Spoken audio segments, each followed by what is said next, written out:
Hey guys, welcome to an interesting video on Wild Rift. So I'm back with a Zeri updated complete guide. Now we just did our Zeri complete guide I believe less than a month ago, shortly after Zeri's release of course. And today we're back, having an update to that guide. Obviously, as a completely brand new champion, takes a long while for people to start realizing what's her best build, etc. And now that people have, I've kind of adapted that build and kind of formed my own build as to what I think is the personal best build for Zeri. So, of course, Zeri did get a bunch of nerfs 2 patches ago, and they pretty much hit her at almost every skill and ability, but personally, I believe that Zeri is still really strong when you reach 2 to 3 items, and you can still kind of carry the game. But of course, the main issue with Zeri is how weak her early game is, and the fact that she kind of gets minion blocked like a Grace, which is always going to be a problem. And it's just the way that she is designed. It's kind of meant to be like that. And if enemies can take advantage of her early game, it's sort of the same problem with Vayne, where she is a hyper carry, but if you get behind in the early game, there are games where you just lose before you can actually do anything, which is sort of the issue. Anyways, as usual for updated complete guides, take a look at the original complete guide, which I will link in the cards above for the skills and leveling order, and let's jump straight into the build. So this is my personal build for Zeri, and I'm gonna explain it real quick. So first up, we have this here, so that's just something to take note for you guys. So here, first item, you have Triforce. So Triforce comes of course from all of the top Zeri builds. Pretty much, I think 9 out of the 10 top Zeri builds takes Triforce first item. And why do you take Triforce? Well, although you delay your crit items and your crit power spike by quite a significant amount, the main thing that Triforce gives you is your early game doesn't suck as much. Now, before you get Triforce, obviously, you're still gonna suck early game, but with the Triforce, you get 250 max health, which is non-negligible. It's quite a good amount of health. So you get some tankiness, you get a little bit of attack damage, you get of course the attack speed, which your other attack speed item is Runans, and this is gonna exceed the attack speed of 1.5 for Zeri, so a little bit is gonna get converted to of course attack damage, but it's not too much, so it's not too big of a waste. And the big one that's kind of underrated is the 25 ability Haste. Now this allows you to spam your Q especially more often, which allows you to proc your Spellblade even more. So you get movement speed, you get the Rage passive, which of course gives you movement speed on hit, which is what Zeri is all about. And lastly, you get the Spellblade, where after you use an ability, your next attack will of course proc Spellblade. And this is the main thing that makes Zeri actually not too bad in the early stages of the game when you get your Triforce, because you can spam your Q, which is on a 3-second or so cooldown, and then whenever you auto, you do bonus damage using the Triforce, and this makes your damage pretty alright, I guess. I wouldn't even say good, but it makes it acceptable amounts of damage. So now, because when you go for this, you don't get too much AD, you only get 25 AD. And going for Infinity Edge second, I tried it out, I don't really like it so much. And of course going Bloodthirster next is not too good as well. So I found that the best way is to build a Vamp Sceptre next. So this gives you 25 AD, this gives you another 20 AD, which is almost as much as a Triforce itself, and it also gives you the 10% physical Vamp. Because we're only going for Bloodthirster as our second last item, you're gonna get Vamp very late into the game. So this gives you extra 10% Vamp in the early stages of the game, combined with the boots, where you get another 8% Omni Vamp from the Gluttonous Greaves. Altogether, you get 18% lifesteal. So after that, I go for Runan's Hurricane. Of course, gives you the attack speed and the crit rate. And the main point of this is the Wind's Fury passive, which of course allows you to attack 3 people at the same time. Also sort of nullifying the Graves problem, where you can't really hit through enemies. So if a tank is frontlining, you can still hit people behind using Runan's Hurricane. Now this build of course is adapted from the I don't know if I still have it here.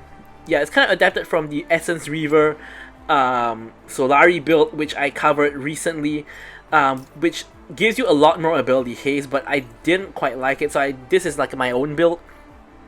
So after you get this completed, you of course go for your Gluttonous Greaves into your Quicksilver or your Stasis. Majority of games you want to get Quicksilver, because generally most games there's a lot of things you can QSS. Think of things like Ash arrows, I don't know, Thresh hooks, Leona stuns, etc. Most games there's a lot of things you want to QSS, and removing CC and keeping yourself DPSing is one of the most important things for Zeri, but in some cases you just need that stasis for the burst. Like, think about, like, if there's a Diana who's coming to ult you, you can QSS the CC from the ult, but you can't QSS the damage, so sometimes stasis is still more important. Next up, we go for IE, injection of AD. This gives you more AD than all the AD you have at the current moment. Gives you more crit damage, of course, and of course more crit rate. Then we go for the Bloodthirster, which again gives you a huge amount of AD. More crit rate gives you, of course, get up to the 15% physical vamp from the 10% of the Vamp Sceptre, and also gives you the shield. So for your last item, you have two options. Now, in a tank meta, generally LDR is going to be your last item option. So this of course gives you 100% crit with all your other crit items, gives you a little bit of AD, and the most important part, gives you the armor penetration. Also, of course, you got the rapid shot passive, not too important for that one, but here you get your armor penetration. So now the whole issue is, your armor penetration is your last item, and you can't really afford to build it any earlier because your Rune Lance is important for hitting multiple people, your IE is important to get your damage spike, your Bloodthirster is important for your survivability, so you only get to build LDR like last. Like at earliest, I guess you could swap this earlier than Bloodthirster, because you already have the Gluttonous Greaves and you already have the Vamp Sceptre, so you can build this a little bit earlier if you really want to, but generally I build it last. And this is, of course, versus very tanky teams in a tank meta. But there are cases where the enemy team isn't tanky.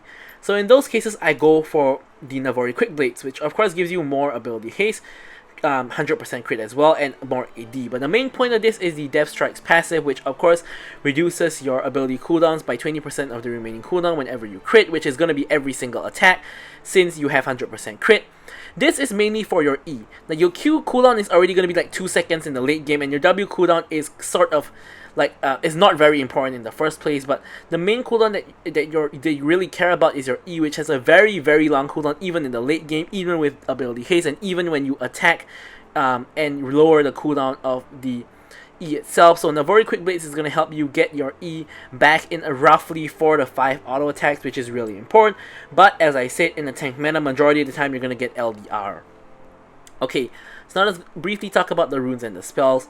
Now for the runes, it's of course going to be Lethal Tempo. Now the argument here is that you already have maximum attack speed with these two, but I tried like Conquer and Kraken Slayer, and I still think Lethal Tempo is the best for number one, early game fights, and number two, not all of Lethal Tempo's attack speed is converted to AD. You can actually exceed the attack speed slightly when you use Lethal Tempo, of course as part of the Lethal Tempo passive, allowing you to exceed the attack speed cap.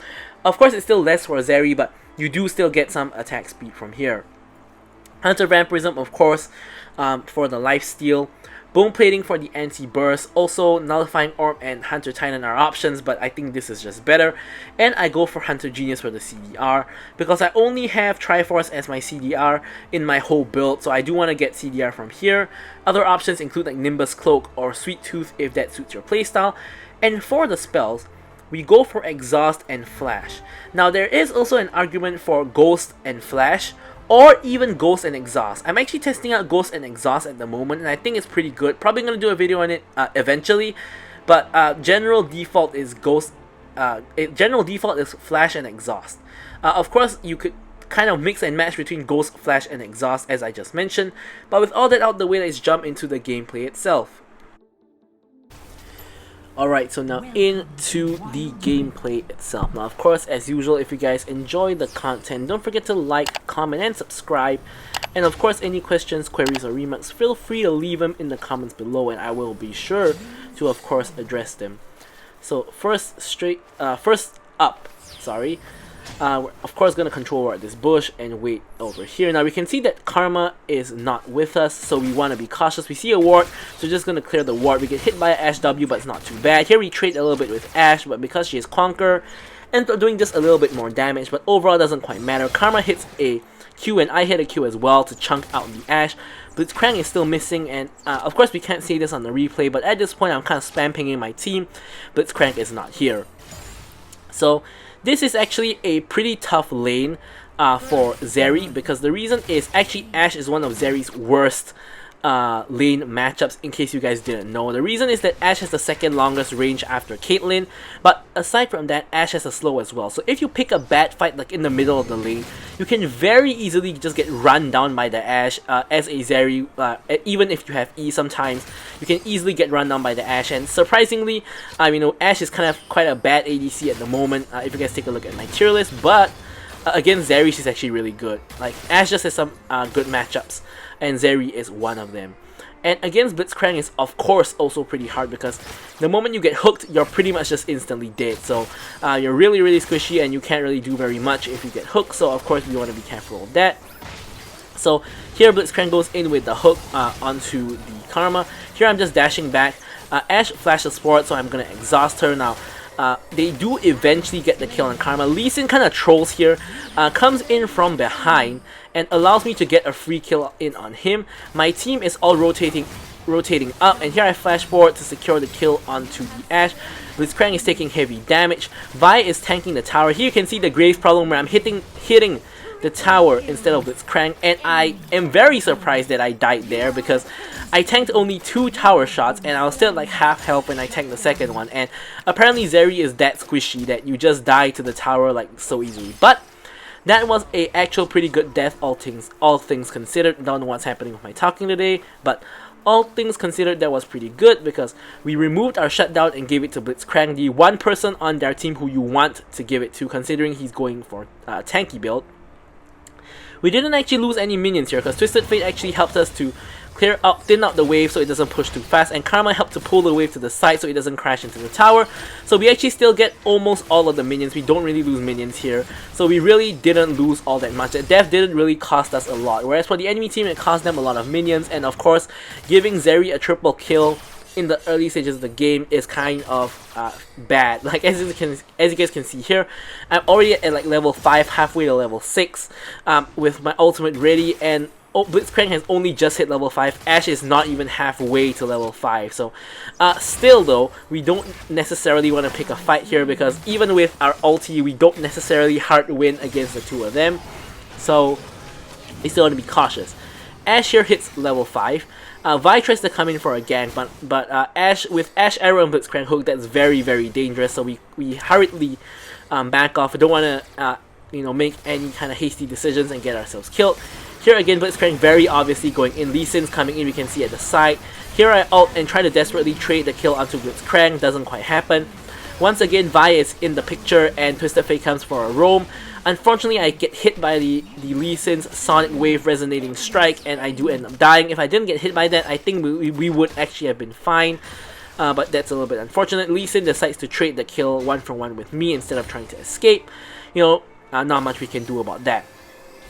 So here overall, it's still a good start. Like 3, 2, and 3 is a pretty good start. I would say that the first death is almost negligible, because we don't really lose very much. Now the second death we kind of lose a bit more, but here you can see Twisted Fate is still hanging around in top. So if you see this happening, you don't want to just go to top blindly. Like, his mid lane is unattended to, and the enemies can easily shove it in and whatnot, and the team as a whole is going to lose minions. So what I've done instead is I've gone to mid and picked up the huge minion wave. Now, unfortunately, my team did die, but that was not because I went mid. That was because they chose to overstay and pick a fight.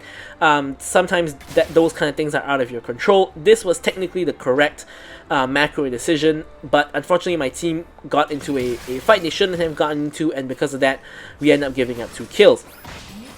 Here Blitzcrank tries to hook. I'm just going to dash out of his range, and the next wave is crashing into tower, so I'm just going to quickly pick up this wave.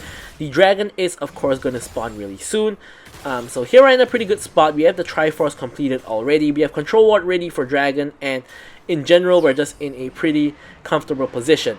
Now here we can actually see that the Pantheon and the Lee Sin is going for the Herald. If you guys take a look at the minimap over there, you can briefly see the Lee Sin showing in the minimap, which I did catch in the game, so I knew that there was no real threat to this dragon. So we're just going to easily just take it. We trade dragon for Herald. It's an okay trade. And now I'm just going to go back top to just farm the wave. Now here you can see the whole enemy team, aside from Ashe, is rotating down. So again, we have the classic ADC 1v1 while I'm not really sure where my team is going. I normally say like while the Herald fight is happening, but in this case, there really isn't a Herald fight. Like, I knew Lee Sin was going to take the Herald before we reached there, but my team didn't. Now here, we know Ashe doesn't have flash anymore, so we can easily just go in on her flash on top of her hit, and just pick up a free 1v1 solo kill, which, because the whole enemy team is bot, also allows us to actually quickly farm this tower plates just for a little bit. Now here we can still see that Lee Sin and Blitzcrank are in bot, Ashe and Brand are dead. And here we're just going to back off because we don't know where Pantheon is. And Pantheon can easily just ult on top of us. And when you're playing against like a Pantheon or a Twisted Fate or any of those kind of champions that can easily get from like one lane to another, Galio, etc., you always want to be very careful to not overextend, because you can very easily get caught between the rock and a hard place and you have nowhere to go and you just end up giving over free kills. Now we can see Pantheon is bot, Pantheon is dead. Now we know it's safe for us to push if we want to. We can see Lee Sin at the blue buff area, Brand is still in mid. I believe Blitzcrank is in the bottom side as well. And here again, it's a 1v1 between me and Ashe. So Blitzcrank, as you guys can see, yep, he is indeed in bot. So here, Ashe is just going to try to clear the wave. In the meantime, I'm just doing tower damage. You can see that I'm casting Q whenever it's up. Of course, to proc my Spellblade onto the tower. That is something you want to do more damage to the tower. Here, Ashe ends up taking a big chunk from me. You can see Twisted Fate is actually coming up.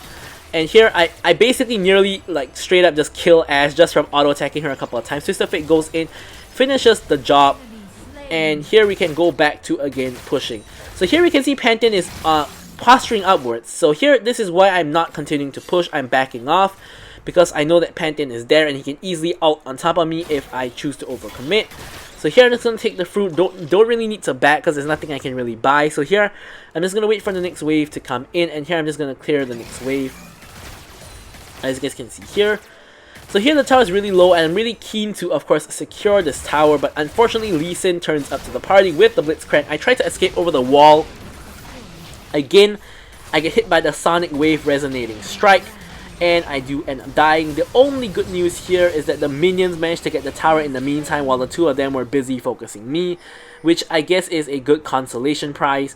But here, once again, of course it's not good to die there, but we did already clear the wave and we did get the tower with that death. So again, that death was not too bad. Of course, one could argue overextending for a tower isn't really the best move, which I would of course agree with, but I'm just trying to find the silver lining here. Anyways, here now that we have the tower down, we normally want to rotate, but in this case we can see we can see Vi is in the area, yes. We can see Blitzcrank and Ashe are trying to push down our tower. So with the help of Vi, we are going to try to defend this tower. Twisted Fate coming in with the TP, and here we can easily pick up another kill onto the Ashe. And here we're actually on the chase for Blitzcrank. Somebody just wasted flash there. I think it's the Karma and even the Twisted Fate. Yeah, we're not going to catch Blitzcrank there. So here I have my Runans purchased, so I'm going to get back to base and pick up the Runans. In the meantime, for some reason, Karma decides to pick a fight with Lee Sin. Thankfully, Lee Sin doesn't go in on her though, so she is all good. And yeah, so here we have the Runans, we have the Triforce, and we have the Vamp Sceptre already. So we are in pretty good shape. Getting towards our third item soon. And here, of course, you can see with the Triforce, we do decent damage after we get that Triforce. Here, Blitzcrank gets caught by pretty much everything. And here, we do manage to finish him off, as well as the Brand, so we're in really, really good shape. Here, we're just going to secure the mid lane tower first, and then we're going to go for Rift Herald. Pantheon decides to ult into basically his death. So here you guys can see we're basically like 3v1ing him at the moment. He goes down. Ashe is forced to flash away. And here, Dragon is still 30 seconds away from spawning, so we can in the meantime just go ahead and pick up the Rift Herald. Lee Sin is in the area, of course, but with all 5 people here, we should be able to get this relatively easily. Vi is on her way and should be able to get here. Yep, there she is. And with that, we can easily secure the Rift Herald. Karma, of all people, gets the Rift Herald. And now Dragon's going to spawn, so we're going to rotate up. We didn't use the control ward here so that we have it for Dragon, since Dragon is most likely the one that's going to be contested and not Herald. So here, 2 of my teammates reset. So here what I'm keen to do is to go over and collect this top wave so that there's no wasted gold. So ideally my team would want to wait for me to fight, but the fight kind of basically breaks out without me there. Thankfully, my team is pretty far ahead, and even without my help, they are able to more or less win the fight. Here I'm hopping over to see if I can help. Raptors kind of block my W. Here I spot Lee Sin really low. Here I'm gonna flash out for the Lee Sin. Flash out auto manages to secure the kill on Lee Sin, which is huge because he had a 750 gold shutdown. Now here we find Pantheon and we find Blitzcrank. We hit the exhaust onto the Pantheon so he can't burst anybody. And here we're just chasing the Blitzcrank down. We nearly get the kill on Blitzcrank and he barely escapes. So a little bit unlucky there, but overall not too important. In the meantime, our team has already basically gotten the dragon. And here we're just gonna recall and we're just gonna pick up some items. In this case, we're going to complete our QSS because in this game, it has a ton of QSS value. We have the Ash Arrow, Ash Slows, we have the Pantheon Stun, and if you're good enough, you can even QSS like Lee Sin Kick and Blitzcrank Hook when you anticipate it coming.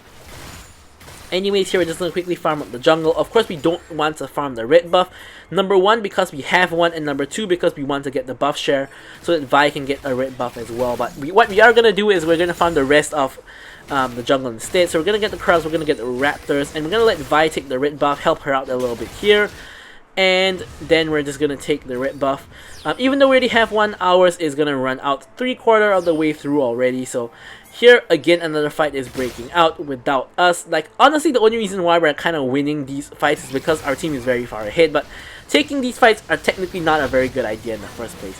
So here, I managed to E through, and I ult, pick up the double kill into the Pantheon. Here, Vi's tanking the tower for me, so I'm dashing forward to attack the Lee Sin. The chain lightning effect from the ult manages to kill him eventually. Blitzcrank hooks me in. And I am able to pick up the quadra kill and didn't take the final tower shot, so I'm A-okay, not dead. The Ash is, of course, there. Someone is pinging the Ash for me because, but I'm obviously not gonna run across the map to get a pentakill. That's not very realistic. Because by the time I get there, she's gonna recall anyways, even if I tried. And she's obviously not gonna come to me for no reason. So no penta there. Honestly, I think that this game had a lot of pentakill potential, which I don't end up getting a pentakill in this game. But there are a lot of fights that pentakills were possible. That is one of them. And later on, there's like maybe 2 more fights where a pentakill was very possible. We do have our IE completed though, so we are at the 3-atom power spike. And of course, going to build towards Bloodthirster now. When we hit Bloodthirster is really where you can start feeling the full power of Zeri. You have the damage from the IE, you have the lifesteal from the Bloodthirster, and you have the AoE damage from the Runan's Hurricane, and of course you do have Triforce still for all of the good stats and the good stuff. Here for some reason, Karma decides to invade red buff and just randomly dies. Once again, the only reason why this plays unpunished harder is because we're so far ahead, but that was a really dumb move in my opinion. No reason to be in the enemy jungle and try to get the red buff. And here also Twisted Fate gets caught, gets picked, and now we're stuck in a 3v5. So here I'm desperately trying to defend the mid lane tower. Singe and Vi have a flank position, and because we are very strong and they're both frontline champions, here I'm ready to actually go in. So here I spot the 2 of them actually going in. So here I'm going to dash forward with the ulti, which manages to actually get the kill onto the brand. Here we see the whole enemy team going in. And here was another fight where I felt that there was kind of pent-up potential, but it didn't quite happen in the end again. So we get the kill on Pantheon, Blitzcrank and Lee Sin split up. So again, kind of impossible to get the pentakill here.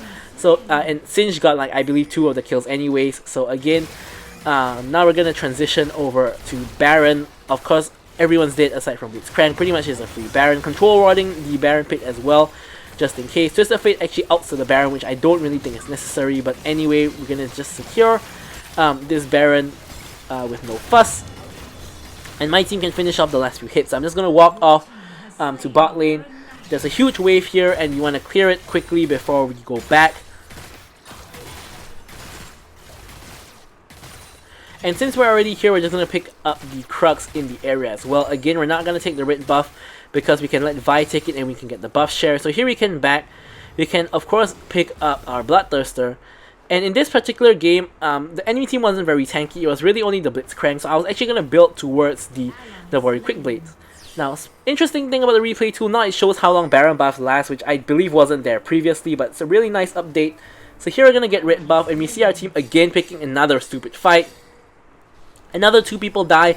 but because of that, the enemy team has used up a lot of cooldowns like Lee Sin Kick and Ash Arrow. This allows me to go in, and this is like another time when pentakill was very possible, but Vi ends up taking 2 of the kills, and I have no idea where that last guy went. I believe that was only a double kill, or did I get a triple there? Oh no, Singed got 1. So I got 2, Vi got 2, and Singed got 1. But either way, no pentakill for me, but we are going to be able to finish out the game. So the early game was a little bit shaky, you know, got a couple of deaths at the early stages of the game, but after a while, you know, we pretty much only were killing people, never died again, and did really, really well. So hopefully you guys see the power of Zeri and this new, like, my custom Zeri build. Hopefully you guys enjoyed the video and learned.